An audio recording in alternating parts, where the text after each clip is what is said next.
Peru, what a world that would be.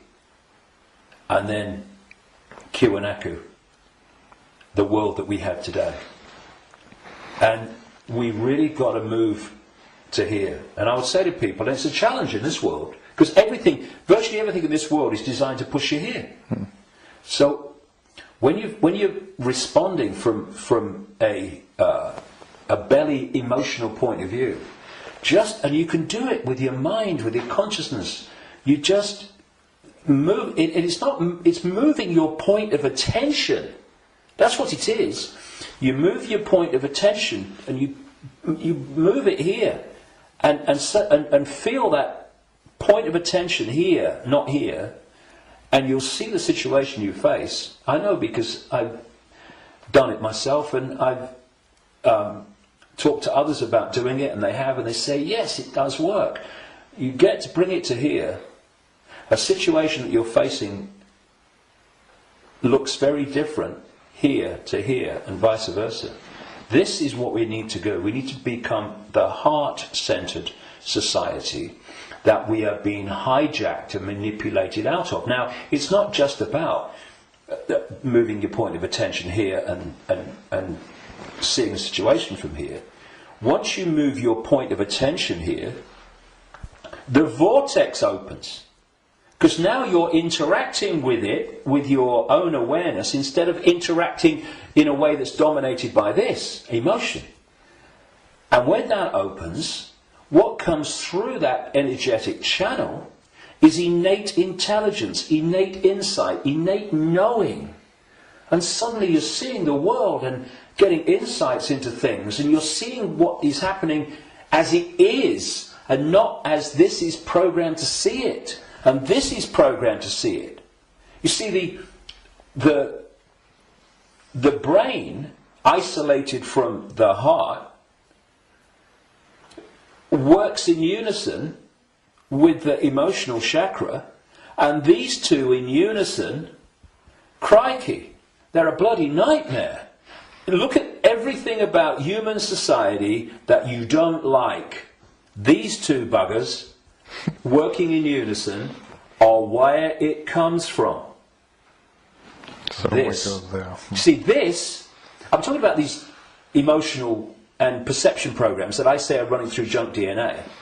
Once the heart is no longer impacting in any way significantly on our sense of perception, on our sense of reality and all the rest of it, our sense of response, then the brain becomes the governor of our what? Perception, which is dictated to the brain once this is out of the way, which can override those bloody programs running through junk DNA. Piece of cake. You know, this is where the power is. This is what they're terrified of.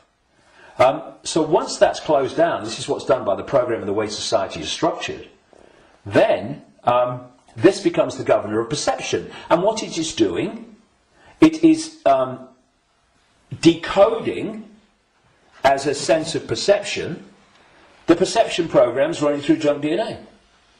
And that perception of something becomes an emotional response to something, and this is an emotional response from the programs running through junk DNA of the emotional programs. So here's your if you like, your holographic manifestation of the perception programs of self and the world and reality running through, and here is your holographic expression in response and reaction of the emotional programs running through junk DNA.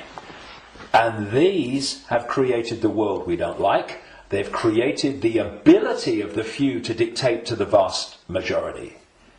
Because this will never see it. This will never get it. Except up to a point. This can get to a point where it can see the names, dates, places, Bilderberg group level of engineered wars level of what's going on in the world. But seeing where that is coming from, what's behind it, you've got to go into here. Because if you don't, you can't get into the rabbit hole. Because this can only go so far. And it's my view, and in my experience anyway, that if you are an expert in 9/11, in engineered wars, engineered banking scams, manipulated political nonsense, then you are still walking around the outer rim of the rabbit hole. You've not even entered it yet. Because it's still the movie. This holographic reality is like a holographic movie, and when a movie has hit the screen, that's it, it's a done deal. You've got to change the movie now. And that's what this world is, this holographic world. Because what the human body computer is doing is taking vibrational waveform information, which is what the five senses do.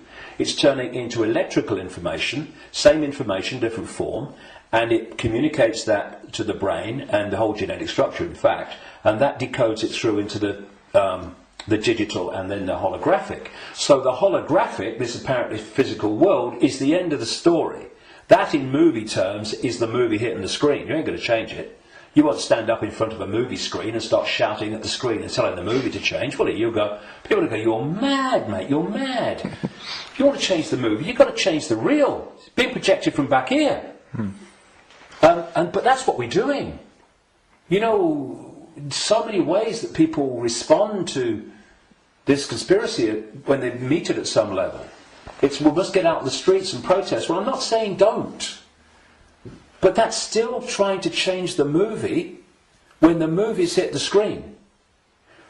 If you come back and go deeper in the rabbit hole, and you understand where this movie's being projected from, which is from other frequency bands of reality through the Illuminati families and the Illuminati structure within visible light human society to become the movie we call human society, then you can go back to the point it's coming from, and therefore you can change what's coming. You can change the movie. And that's what we need to do. And to do that, you know, those that... And I'm not knocking the five sense level of the conspiracy and communicating it, 9/11, manipulating. I'm doing it every day on my website. Books are full of it. We need to know that. But if we only do that, then basically we are seeing the outcome. We are not seeing the origin. And you cannot change an outcome without changing the origin. And so when I look at so much conspiracy research, good luck to them. You know, everybody that comes and does this, hallelujah to you. Good on you. But there comes a point where we know how the system works in the holographic world. I mean, what's left? Finding out what size shoes Henry Kissinger takes. Yes, on a daily basis as it unfolds, we need to, you know, keep with it. But, okay. But are we going to become recorders of our own enslavement? Oh, see, I told you they'd do this next. Look, they're doing it. If we do that, we've moved from not knowing that the prison's being built around us to seeing the prison being built around us. But there's a common theme between the two of them. The prison's being built around us. And that's fine if people want to do that only. I'm not saying don't do it, but to do it only and ignore where it's coming from, therefore the solution or the removing the cause of the problem. The people who only do that will record and record and record and record their own gathering enslavement and the enslavement of humanity until we wake up. Would you come with me, sir? I ain't waiting for that. We need to change where it's coming from. And for that, there are some major challenges for those in the conspiracy research arena who are dominated by a sense of patriotism and dominated by a sense of a religion. Because patriotism, in the sense of, I'm not saying don't, love your country and love your culture, nothing like that. But patriotism, in the sense of self-identity, I am an American, I am an American patriot. No! That is your experience. What you are is infinite awareness. All that is, has been, and never can be. All possibility. Having that experience. And I'm a Christian. No, you're not. That's the belief system you have chosen to take on as your persona. But it's an experience of being a Christian. It is not who you are.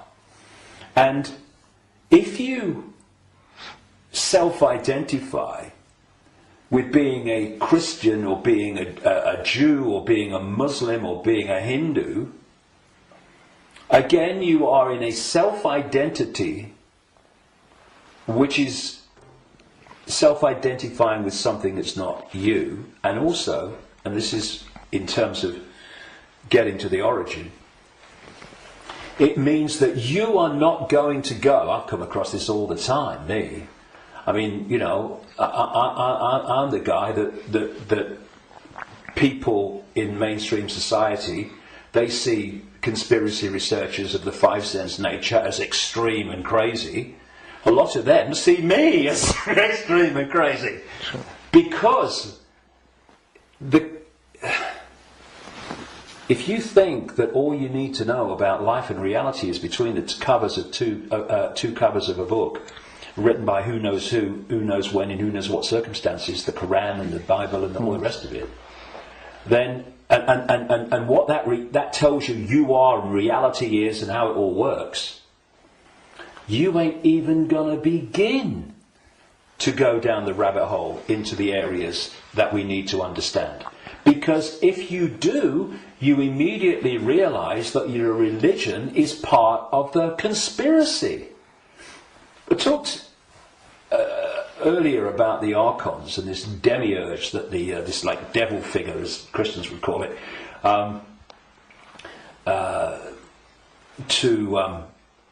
that the Gnostics talked about in their texts. Well, that demiurge and those archons, those jinn, and whatever you want to call it, those reptilians and all the different facets, they are the force that the major religions worship as God. It is the Islamic God, it is the Christian God. Well, I'm being controversial now, aren't I? I have been known to. I don't care. I want the truth, not the popularity contest victory. It's the God of Islam, it's the God of Christianity, it's the God of Judaism. Yahweh! Oh, that's the demiurge. That's this fake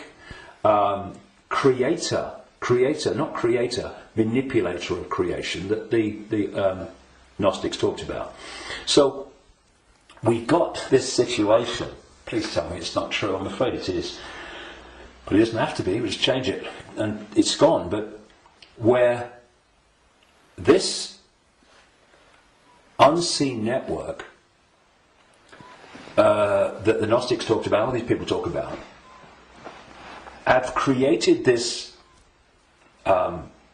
conspiracy, this network of human manipulation of politics and business and banking and all the rest of it. And some people, increasingly large numbers of people, fantastic, have started to see that and challenge it and try to expose it. But at the same time, they are welded to religions that are worshipping the very force that created what they're trying to expose. And I suggest what we need is, yes, to move here,